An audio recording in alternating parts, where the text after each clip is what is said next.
अस्सलाम वालेकुम दोस्तों। मैं अमेरिका से जावेद राठौर हाज़िर हूँ। आज मैं बात करूँगा आज़ाद कश्मीर में इंतखाबात के हवाले से। आप सबको मालूम है कि अभी इंतखाबात की आमद है और लोग इधर से उधर जा रहे हैं और मोस्टली उधर ही जाते हैं जिधर उनको इक़्तिदार नज़र आता है। आप देखें, ये एक विशियस सर्कल है और बड़े अरसे से है। मैंने ख़ुद 1990 में मैं एक हुकूमत का हिस्सा रहा और देखा जब उस वक्त पीपल्स पार्टी की हुकूमत बनी, मरहूम मुमताज़ राठौर साहब वज़ीर आज़म थे और हुकूमत बनने के कुछ 6-8 महीने के बाद पाकिस्तान से पीपल्स पार्टी की हुकूमत ख़त्म हो गई और उस वक्त आज़ाद कश्मीर हुकूमत के ख़िलाफ़ साजिशें शुरू हो गईं। उस हुकूमत को ख़त्म करने के लिए पूरी कोशिशें की गईं और बिलाखिर उस हुकूमत ने 2 साल भी पूरे नहीं किए और फिर दोबारा दूसरी हुकूमत उसी पार्टी की आ गई जिसकी मरकज़ में हुकूमत थी। तो ये एक बिल्ली चूहे का खेल तब से अब तक चल रहा है और हमेशा ऐसा ही होता है। अभी आप देखें कि इससे पहले पीपल्स पार्टी की हुकूमत थी तो मरकज़ में नून की आई तो वहाँ भी नून की बन गई और ऐसे ऐसे लोग जीत के जो सियासत से जिनका ताल्लुक भी नहीं था वो भी असम्बली में आ गए। और फिर उसके बाद अब मरकज़ में चूँकि पीटीआई की हुकूमत आई है तो अब जो अपॉर्चुनिस्ट लोग हैं, जिनके वो कहते हैं ना कि जिनको जो है वो नशा चढ़ गया है इक़्तिदार का या करप्शन का,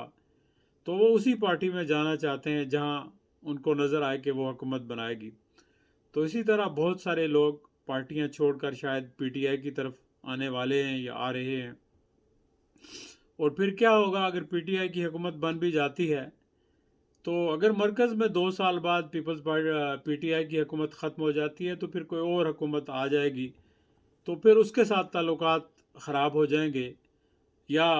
वो साजिशें करेगी और वहाँ अपनी हुकूमत ले आएगी।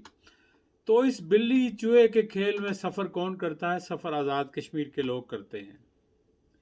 एक तो लोगों का इससे ज़मीर ख़त्म हो गया है, उनको मफादात के पीछे लगा लिया गया है और दूसरा इन इलेक्शंस ने वहाँ बरादरीज़म की सियासत को और मफादात की सियासत को परवान चढ़ाया है।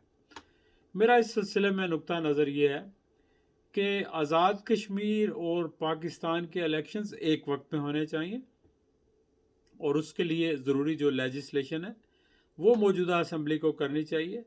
मेरा ख्याल है कि इस वक्त फ़ारूक हैदर साहब और बाकी जो लोग अपोजिशन में बैठे हैं वो बैठ के ये आइन में तब्दीली कर सकते हैं। एक्ट 74 में एक तरमीम ला सकते हैं जिसके ज़रिए इस हुकूमत को अगले 2 साल की एक्सटेंशन दे दें या 2 साल के लिए कौमी हुकूमत बना लें, कोई इंटर्म गवर्नमेंट बना लें और उसके बाद जो इलेक्शंस होंगे वो सेम वक्त हों जब पाकिस्तान के इलेक्शंस हों, ताकि पाकिस्तान की कोई जो सिटिंग हुकूमत है वो आज़ाद कश्मीर में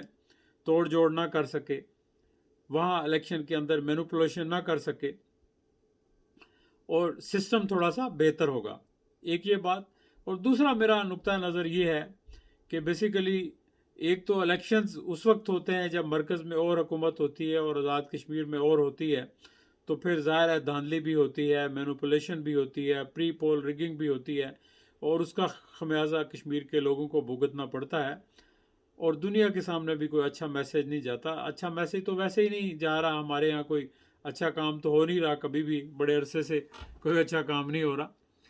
तो लिहाजा बेहतर यही है कि ये हुकूमत एक इनिशिएटिव ले, उसके पास शायद असम्बली में अक्सरियत भी है और वो ये लेजिस्लेशन कर सकती है और इन इंतखाबात को आगे ले जा सकती है और उस वक्त तक कोई अबूरी हुकूमत बना सकती है, कोई इंटर्म हुकूमत बन सकती है या कौमी हुकूमत बन सकती है। वैसे भी कश्मीर की जो सूरत हाल है, मकबूजा कश्मीर की जो सूरत हाल है उसके पेश नज़र और आज़ाद कश्मीर के अंदर जो इंफ्रास्ट्रक्चर का जो बहरान है, जो एजुकेशन का बहरान है, जो हेल्थ का बहरान है, जो बेसिक नेसेसिटीज़ नहीं है लोगों के पास, फिर बेरोज़गारी इतनी ज़्यादा बढ़ गई है, अनएम्प्लॉयमेंट बहुत ज़्यादा है और बाहर से भी लोग सऊदी अरब और मिडल ईस्ट से जो आ रहे हैं लोग वो कहाँ जाएंगे। तो उसके लिए मेरा ख्याल है कि सबको मिलजुल के अपने ज़ाती मफादात को साइड पे रख के तो काम करना चाहिए। देखें, अगर आप ये कहते हैं जी नहीं आइन में लिखा है कि इलेक्शंस होंगे 5 साल बाद, بھائی آئین تو لوگوں کے لیے بنتے ہیں نا، لوگ آئین کے لیے نہیں ہوتے، آئین لوگوں کے لیے ہوتے ہیں، ملک لوگوں کے لیے ہوتے ہیں، نہ لوگ ملکوں کے لیے ہوتے ہیں نہ آئین ملکوں کے لیے ہوتے ہیں۔ سب سے پہلے مقدم جو چیز ہے وہ عوام ہے، کہ عوام کو ان کی سہولتیں مل رہی ہیں، ان کے حقوق مل رہے ہیں، ان کی جائز ضروریات پوری ہو رہی ہیں، گورنمنٹ ان کو ایکول اپرچونٹیز دے رہی ہے۔ تو اگر یہ نہیں ہے تو پھر اس آئین کا کیا مقصد ہے؟ تو میرا خیال ہے کہ گورنمنٹ کو آؤٹ آف باکس سوچنا چاہیے اور اس پہ صلاح مشورہ کرنا چاہیے، اور بالکل ایسا کام کرنے میں کوئی حرج نہیں ہے کہ جس سے لانگ ٹرم آپ کے مسائل حل ہوں۔ ورنہ یہی ہوگا کہ آج پی ٹی آئی کی حکومت شاید آ جائے تو کل پھر کیا ہوگی، یہاں پی ٹی آئی کی نہیں ہوگی، کوئی اور ہوگی، تو پھر حکومت بدل جائے گی۔ پھر ایسے وہ جو حکومت بنتی ہے، جب مرکز میں دوسری حکومت ہوتی ہے، نہ تو اس کے ساتھ تعلقات ٹھیک ہوتے ہیں، نہ اس سے پراپر بجٹ ملتا ہے، اور ایکسپلائٹیشن الگ ہوتی ہے، پولیٹیکل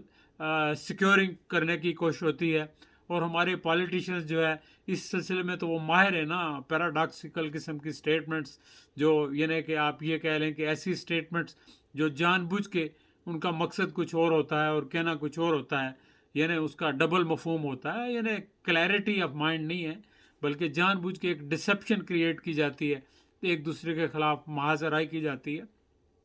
تو کم از کم آپ لوگ جو حکومت میں پہنچتے ہیں، اس لیول پہ پہنچتے ہیں،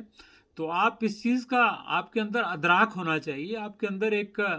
ایمپیتھی ہونی چاہیے، ایک درد ہونا چاہیے، ایک پیشن ہونا چاہیے کہ آپ کو اللہ نے موقع دیا ہے تو آپ وہ کام کریں جو ملک کے لیے بہتر ہوں، جو لوگوں کے لیے بہتر ہوں، نہ کہ آپ کی جماعت کے لیے بہتر ہوں یا آپ کی ذات کے لیے بہتر ہوں۔ دیکھیں، جماعتیں، آپ کی ذات، یہ سب مقدم نہیں ہے۔ مقدم جو ہے وہ ملک ہے، اور ملک سے بھی مقدم ملک کے عوام ہیں، جن کے لیے ملک بنایا جاتا ہے۔ اور ایک ٹیریٹری کے اندر لوگوں کو، اس لیے اب قائد اعظم نے کیوں پاکستان بنایا تھا؟ انہوں نے کہا کہ جو مسلمان ہیں ان کے حقوق، ان کی آزادیاں محفوظ نہیں رہیں گی ہندو کے ہاتھوں، تو لہٰذا ان کا اپنا ایک ملک ہونا چاہیے۔